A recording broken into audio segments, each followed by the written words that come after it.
सुनील भारद्वाज जी है, जो कि राष्ट्रीय परशुराम परिषद के आप चेयरमैन हैं, करेक्ट? संस्थापक हैं। सो यहाँ की व्यवस्था देख के मैं अपने बारे में जितना भी मैं अब तक यहाँ 1 घंटे से घुमा हूँ, तो यहाँ की जो व्यवस्थाओं को देख के इतना खुश हुआ कि मेरे को रहा नहीं गया। और हमारे बीच हमारे भाई साहब हैं, तो थोड़ा सा इसके बारे में बताइए, ये संघ करता क्या है?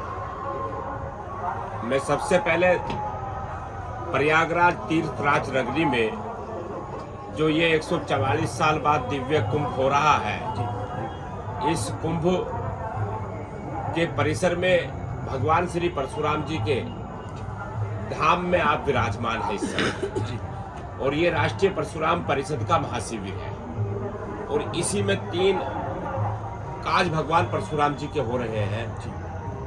एक तो श्री परशुराम धाम जहाँ आप विराजमान हैं, एक माता रेणुका कुटीर, एक उसी के साथ में जुड़ा हुआ है अपने सप्तऋषि पंडाल।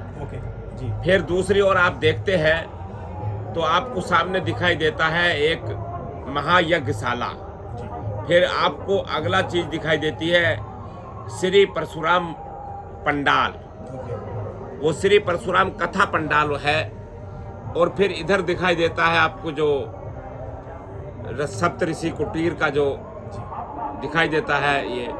तो यहाँ श्री भगवान परशुराम जी पर जो पिछले 12 वर्षों से काज हुआ, और उस काज को लंबे समय के बाद हमारे श्री परशुराम राष्ट्रीय शोधपीठ और राष्ट्रीय परशुराम परिषद के सभी ऐसे सम्मानित सदस्यों ने लगातार शोध करके भगवान श्री परशुराम जी पर हिंदू, सनातन और ब्राह्मण, इन तीनों पर काम हुआ है। काम सारा भगवान श्री परशुराम जी पर है।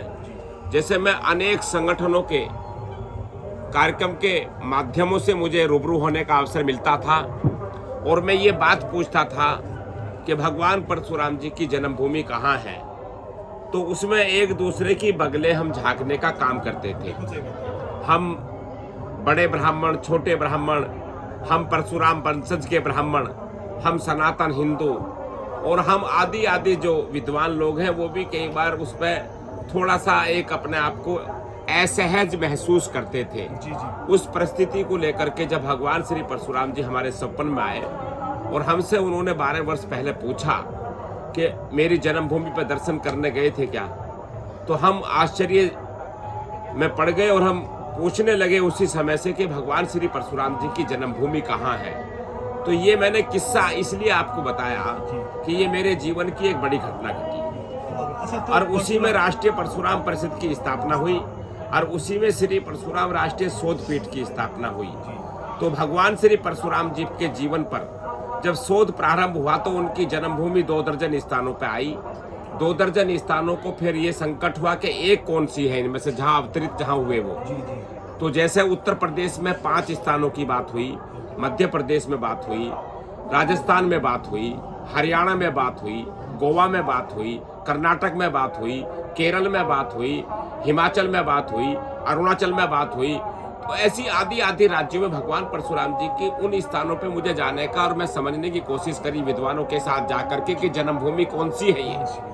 तो उसके बाद जब ये सब 2 दर्जन स्थानों पर लंबी बहस चली और मैराथन हरिद्वार में 3 दिवसीय यानी कि 72 घंटे अनवरत, रात को कोई विश्राम किसी ने नहीं किया, विद्वानों ने नहीं किया, तो उस पर बड़ी चर्चा हुई कि उसमें चर्चा होने के बाद उसमें जगत गुरु शंकराचार्य जी और हमारे पूज्य राम भद्राचार्य जी, उन सारे आदि आदि संतों का हम सबको मार्गदर्शन मिला और विद्वानों ने अपनी अपनी बात रखी। तो उसके बाद वहाँ पर हमारी 2 भगवान श्री परशुराम जी की जन्मभूमि पर अंतिम निर्णय होने जा रहा था कि 2 जगह में से एक होनी है अभी।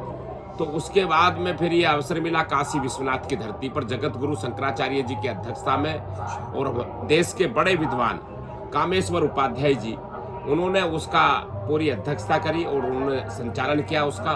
उसमें भगवान श्री परशुराम जी की जन्मभूमि घोषणा हुई, और वो जन्मभूमि की घोषणा वो इंदौर जानापाव मध्य प्रदेश में फाइनल हो गई।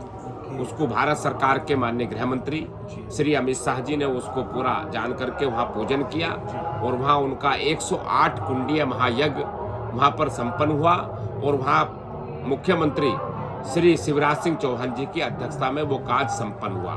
उसके बाद में इस सब जानकारी को लेकर के तो ये पहले से ही एक तैयारी थी कि भगवान श्री परशुराम जी के जो लंबे शोध हुए हैं और उनकी जानकारी प्राप्त हुई है, उनके पूरे भारतवर्ष के अंदर 56 स्थानों की जानकारी प्राप्त हुई। भगवान श्री परशुराम जी के 21 स्थानों पर युद्ध भूमि की जानकारी प्राप्त हुई और उनके भगवान श्री परशुराम जी का चालीसा एक लिखा गया विद्वानों के माध्यम से। उन्हीं की भगवान श्री परशुराम जी की आरती एक निर्मित हुई। तो आपको यहाँ इस परिसर में सुनने को मिलता होगा कि प्रातः यहाँ भगवान श्री परशुराम जी की आरती से हम शुभारंभ करते हैं।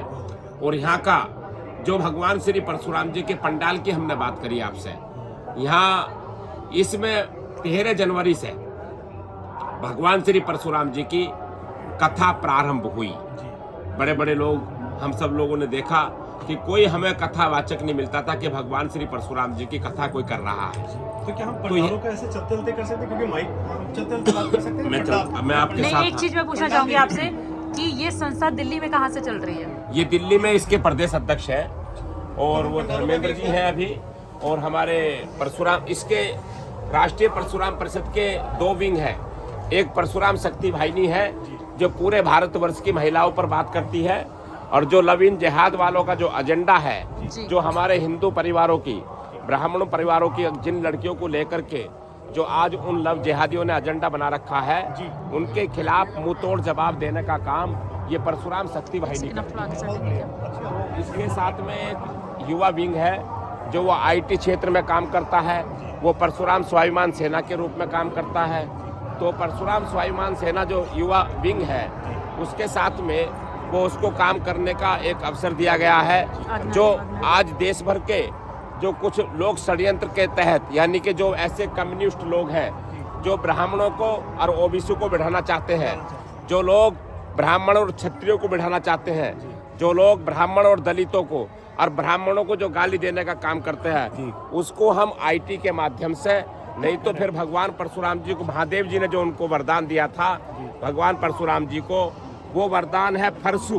फिर उस फरसू से भी उनको जवाब दिया जाएगा और ऐसी विनाशकारी शक्तियों को नाश किया जाएगा। तो ये हमने इस बात को जोड़ा है। ये कहीं न कहीं ये इस पे आप लोग काफी काम कर रहे हैं, जैसे कि आपने बोला। इस पर एक काम नहीं हो रहा, इस पर कई तरफ काम चल रहा है, तो उस पर कई विंग काम कर रहे हैं। लेकिन जो पहला चरण हमारा है, तो भगवान श्री परशुराम जी का जो युद्ध का रूप आप देखते हैं, ये जो चित्र हमारे सबकी आंखों के सामने आया, तो ये भगवान श्री परशुराम जी का रूप जो है, इसमें हमें देखने को मिलता है केवल ये रूप ही दिखाया गया। ये युद्ध भूमि का रूप है उनका।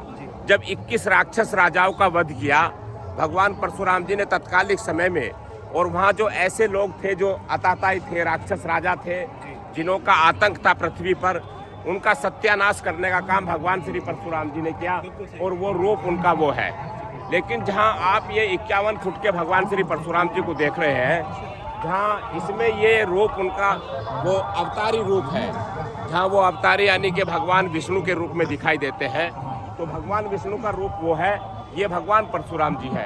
हमने इसे निकालने का काम किया और इसको आज यहाँ से कम अभी लगभग ऐसा आकलन है कि 50 लाख लोगों के पास ये भगवान श्री परशुराम जी का विष्णु का रूप ये अवतरित होकर के और सोशल मीडिया के माध्यम से, सेल्फी के माध्यम से, IT के माध्यम से ये जा चुका है। फिर ये आप देख रहे होंगे अलग अलग चित्र लगे हुए हैं। ये भगवान परशुराम जी के उन 56 स्थानों का संस्करण किया गया है, और इन भगवान श्री परशुराम जी के जीवन पर जो ये परशुराम चालीसा आया, परशुराम जी की आरती आई, तो ये सारे उसको हम इस गैलरी के माध्यम से दिखाना चाहते हैं और बताना चाहते हैं उन सनातन परिवारों को, हिंदू परिवारों को, कि वे जाने कि भगवान श्री परशुराम जी हमारे सनातन और भारतीय संस्कृति के, हमारे उनके भगवान थे, वो ना कि किसी एक समाज के थे। तो भगवान विष्णु के वो अवतार 6वें रूप में आए, उन्होंने ऐसी चीज़ों को यहाँ पर प्रदर्शन करने का और बताने का हमें अवसर। ये पंडाल आपने देखा होगा, ये कथा का पंडाल है, जहाँ से पहली बार भगवान श्री परशुराम जी की कथा प्रारंभ हो रही है, और वो हमारे देश के सनातनियों के और भारतीय संस्कृति के रूप में इस कथा पंडाल से ये भगवान श्री परशुराम जी की कथा ये प्रथम बार यहाँ से हो रही है। आप लोग इतने बड़े समाज में अपनी बात को फैलाते हैं, क्या आपने कभी भगवान श्री परशुराम जी की कथा सुनी है? नहीं। लेकिन इस परिसर में आपको भगवान श्री परशुराम जी की कथा का भी श्रवण करने का अवसर मिलेगा। क्या बात है। तो ये राष्ट्रीय परशुराम परिषद ने इसको रखने का एक प्रयास किया है। ये भगवान विष्णु जी ने, भगवान परशुराम जी ने, ये हम उनके निमित्त हैं, हम कुछ नहीं करने वाले हैं, केवल हम निमित्त मात्र हैं। और आप इस परिसर में जो आए हैं, आप भी भगवान परशुराम जी के ही आशीर्वाद से यहाँ परिसर में प्रवेश हुआ है कि वो आपसे भी कुछ चाहते हैं। तो यहाँ इस परिसर में वही व्यक्ति आएगा जो भगवान श्री परशुराम जी को भगवान विष्णु के अवतार के रूप में जो है उसके लिए कुछ अपने काज में काम आएगा, वो इस परिसर में आएगा। इस परिसर में सुविधा क्या क्या है, एक बार आप बता सकते हैं? यहाँ पर हमने जो भगवान श्री परशुराम जी के जो सभी यहाँ अनुयायी हैं जो आ रहे हैं, उनके यहाँ लगभग हमारे यहाँ 1200 लोगों के रुकने की, विश्राम करने की यहाँ व्यवस्था है। उनके यहाँ भोजन जलपान की व्यवस्था है, यहाँ कथा का पंडाल है, यहाँ एक महायज्ञशाला है। उस महायज्ञ के माध्यम से जो है यहाँ पर जो लगातार अनवरत जो है 13 जनवरी से यहाँ पर पूरा अनुष्ठान चल रहा है।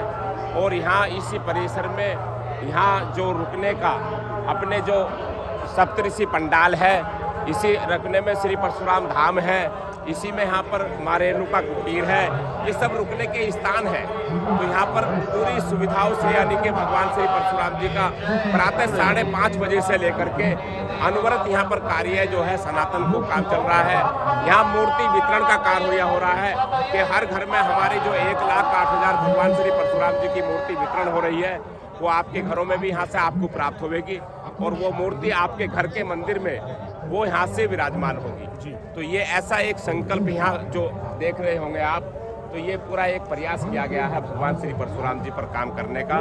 तो इससे आज पूरे भारतवर्ष के लोग इस कुंभ में जो 144 वादी अवसर मिला है, मैं सनातन और हिंदू और भारतीय संस्कृति के अनुरूप हम इससे जुड़ेंगे। और मैं सबसे ये भी अपील करता हूँ कि ऐसे लोगों को मैं आमंत्रित करता हूँ जो भगवान श्री परशुराम जी पर काम करने के लिए जो वो अपना अर्ध समय देंगे जीवन का, वो अपना पूर्ण समय देंगे जीवन का, अपना जो हमारी युवतियां हैं, हमारे युवक हैं, हमने उनके लिए भी वो की अपील की है कि आप आगे बढ़ो और भगवान परशुराम जी के लिए इस अभियान को पूरे भारतवर्ष के लिए हमसे जुड़ो। हमने ये राष्ट्रीय परशुराम परिषद की एक अपील की है। बहुत बहुत धन्यवाद। और यहाँ की व्यवस्था देख के एक्चुअल में मुझे लग रहा है, और मैं किस्मत वाला हूँ कि मैं मुंबई में, क्योंकि मैं अपने घरवालों को परसों तक मेरा आने का प्रोग्राम नहीं था।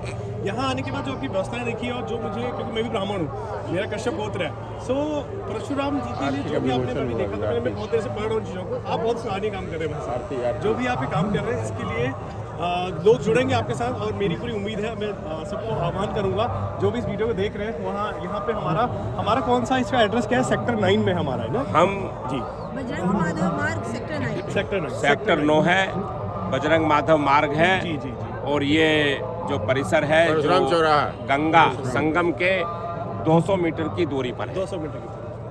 थैंक यू भाई साहब, बहुत बहुत धन्यवाद। आपने व्यवस्था बहुत अच्छी करेंगे, उसके लिए आपकी दिल से तारीफ है। मेरी पूरी फैमिली आई है यहाँ पे, ये मेरी माता जी है, मेरी वाइफ है, हम 6 लोग आए हैं दिल्ली से। मैं बहुत बहुत धन्यवाद बोलना चाहूँगा मैम को।